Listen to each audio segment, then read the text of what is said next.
this done. We're going to turn now to childcare, a huge expense for many new families and a problem that's especially acute in rural Iowa. We have another question from an Iowa Democratic voter. Mayor Buttigieg, this is for you. Tiffany from Clive writes, as a young mom, I had to quit a job I loved because childcare costs were taking up 2/3 of my income. Many families don't have the option of quitting a job because that little bit of income is needed. That leads to families using whatever care they can find, and sometimes the results are deadly, as we've seen in Iowa over the last few years. How will you prioritize accessing quality, affordable childcare in your first 100 days in office? It makes no sense for childcare to cost 2/3 of somebody's income. We've got to drive it to 7% or below, and 0 for those families who are living in poverty. But this is happening to folks at every level of the income spectrum. I meet professionals who sometimes say that they're working in order to be able to afford childcare in order to be able to be working. It makes no sense, and it must change, and we shouldn't be afraid to put federal dollars into making that a reality. Subsidizing childcare and making sure that we're building up a workforce of people who are paid at a decent level to offer early childhood education as well as child care writ large.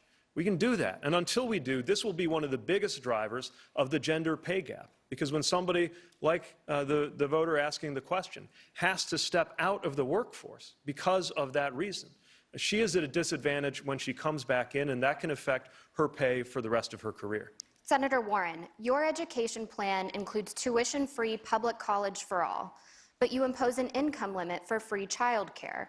Why do your plans cover everyone for public college, but not childcare and early learning? No, actually, my plan is universal childcare for everyone. It just has some people adding a small payment. But understand this about the plan. I've been there. You know, I remember when I was a young mom, I had 2 little kids, and I had my first real university teaching job. It was hard work. I was excited, but it was childcare that nearly brought me down. We went through one childcare after another, and it just didn't work. If I hadn't been saved by my Aunt Bee, I was ready to quit my job. And I think about how many women of my generation just got knocked off the track and never got back on. How many of my daughter's generation get knocked off the track and don't get back on. How many mamas and daddies today are getting knocked off the track and never get back on.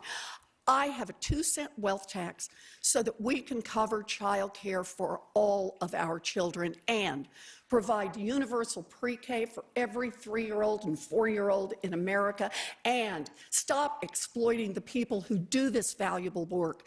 Largely black and brown women, we can raise the wages of every child care worker and preschool teacher in America. That's an investment in our babies. That's an investment in their mamas and their daddies, and it's an investment in our teachers and in our economy. Senator Sanders, will your universal child care program be free for everyone, regardless of income? Yeah. Let me pick up on this child care thing. Every psychologist in the world knows 0 through 4 are the most important years of human life, intellectually and emotionally. And yet our current child care system is an embarrassment. It is unaffordable. Child care workers are making wages lower than McDonald's workers. We need to fundamentally change priorities in America.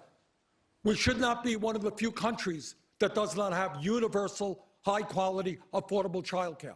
We should not be one of the only major countries not to guarantee health care to all people as a human right.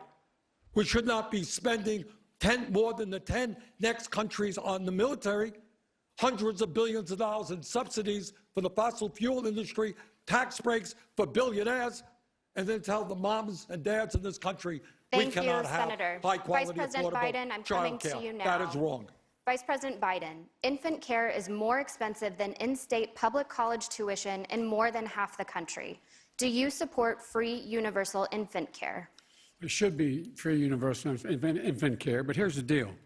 You know, I was a single parent, too. When my wife and daughter were killed, my 2 boys I had to raise, I was a senator, a young senator. I just hadn't been sworn in yet.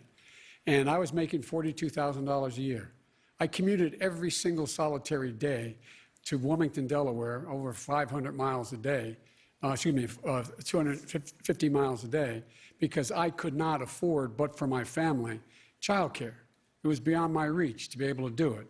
And that's why there's several things we do. When I triple the amount of money for Title I schools, every child 3, 4, and 5 years old will, in fact, have full schooling. They'll go to school and after-school programs, which will release some of the burden. Secondly, I think we should have an $8,000 tax credit, which would put 7 million women back to work. They could afford to go to work and still care for their children as an $8,000 tax credit. I also believe that we should, in fact, for people who, in fact, are not able to afford any of infant care, to be able to get that care. But Bernie's right. We have to raise the salaries of the people who are doing the care. And I provide for that as well. My time is up, I know, but I'm not going to go over like everybody. Mayor Buttigieg.